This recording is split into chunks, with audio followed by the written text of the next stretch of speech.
Enamórate de ti, del autor Walter Rizzo. Hacia un buen autoconcepto. La mayoría de nosotros anda como un garrote invisible y especialmente doloroso con el que nos golpeamos cada vez que equivocamos el rumbo o no alcanzamos las metas personales.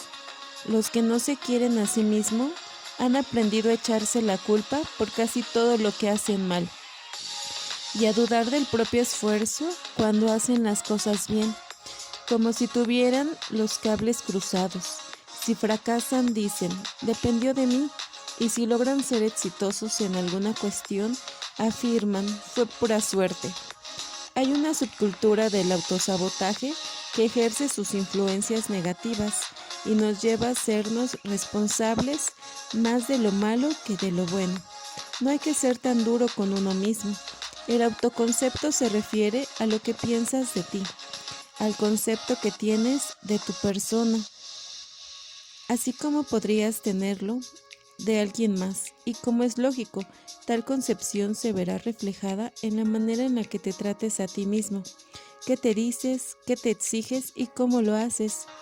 Puedes autorreforzarte y mimarte, o insultarte y no ver nada bueno en tu comportamiento. O también puedes ponerte metas inalcanzables y lacerarte luego por no alcanzarlas, como lo hace mucha gente, así parezca lo más irracional del mundo. Somos víctimas de nuestras propias decisiones. Cada quien elige amarse a sí mismo o no, aunque no siempre somos conscientes del daño que nos hacemos. Además de sobrevivir al medio y a la lucha diaria, también hay que aprender a sobrevivir a uno mismo, al enemigo. No siempre está fuera. La mala autocrítica. La autocrítica es conveniente y productiva si se hace con cuidado y con el objetivo de aprender y crecer. A corto plazo puede servir para generar nuevas conductas y enmendar los errores, pero si se utiliza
la sugerencia de acercarse a la soledad le producía verdadero temor, porque no quería saber nada de estar cara a cara con su propio ser.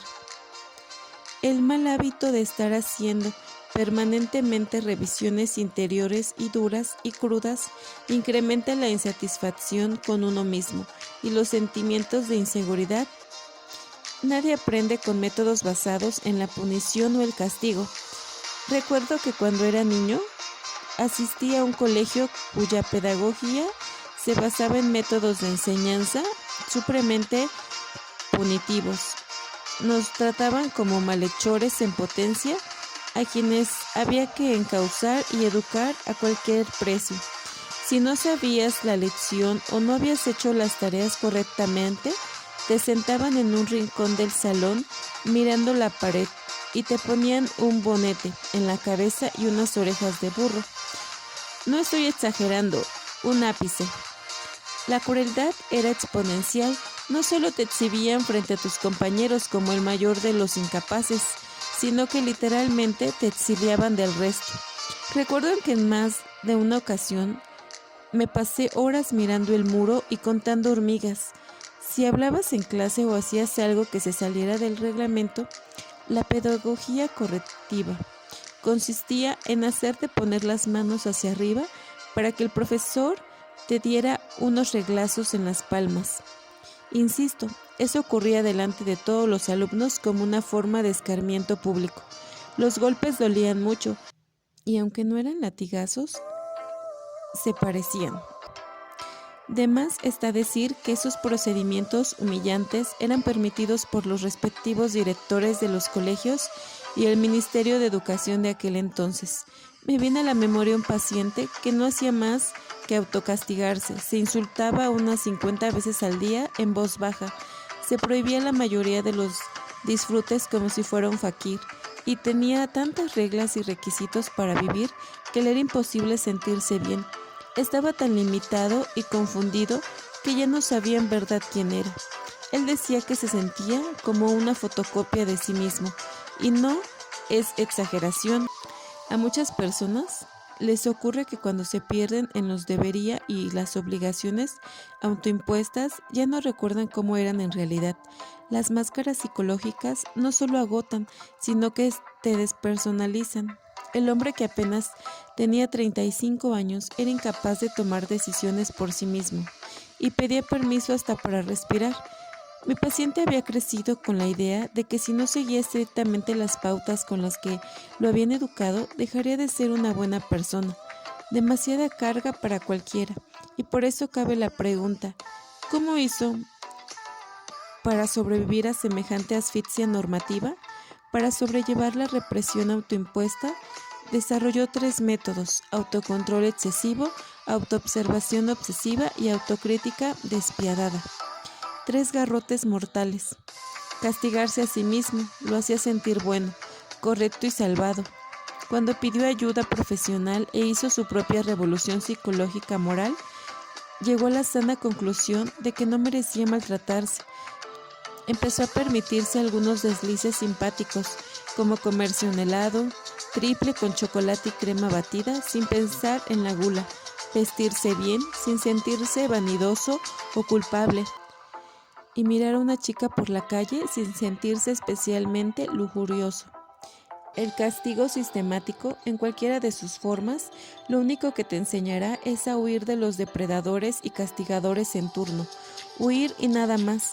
No resolverás el problema de fondo, no lo enfrentarás, pero cuando hablamos de autocastigo, el problema es que el verdugo seas tú mismo, y entonces lo llevarás a cuestas como una desventura. Defenderte será tan difícil como escapar de tu propia sombra. Infinidad de gente posee un sistema de autoevaluación que los hace sufrir día y noche, momento a momento, e inexplicablemente se sienten orgullosos del martirio que se propician a sí mismos.